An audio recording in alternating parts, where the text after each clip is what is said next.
আসসালামু আলাইকুম। আমি এখন ইসমে আজমের একটি আয়াত বলবো। ওয়াল ইয়া জাল জালালি ওয়াল ইকরাম।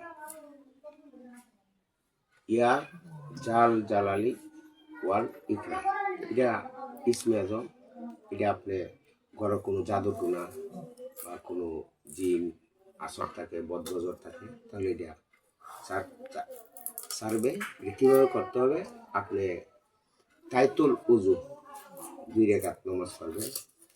তাইতুল উজু যেরকম হযরত বিল্লাল রাদিয়াল্লাহু আনহু তাইতুল উজুর খাতিরে জান্নাতে ওনার পায়ের শব্দ শোনা গেছে।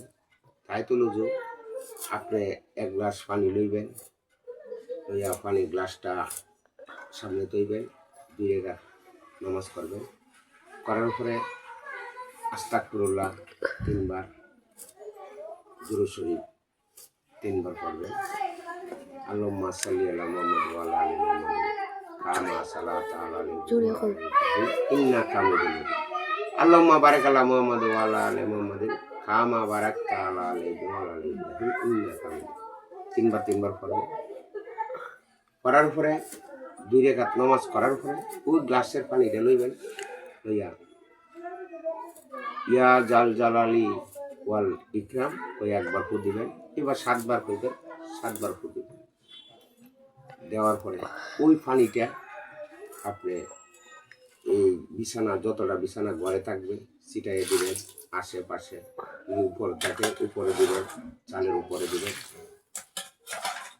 ইনশাল্লাহ আপনার বদনজর, এই যে স্বামী স্ত্রীর ঝগড়া বা জাদুটোনা জিনের আসর হয়, ইনশাল্লাহ এই আমলটা করবেন, দেখবেন ইনশাল্লাহ সংসার সুন্দর হবে।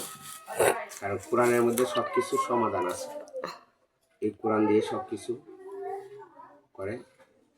আমার ভিডিওটা ফলো করবেন, শেয়ার করবেন, লাইক দেবেন। কারণ একটা সৎ জিনিস কোরআনের কোনো আয়াত পৌঁছায় দেওয়া ফরজ। আমরা মুসলমান ভাই যদি হন তাহলে আমাকে লাইক করবেন।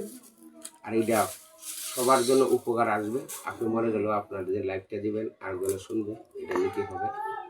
আমাকে ফলো করবেন, শেয়ার করবেন, লাইক দেবেন। আসসালাম।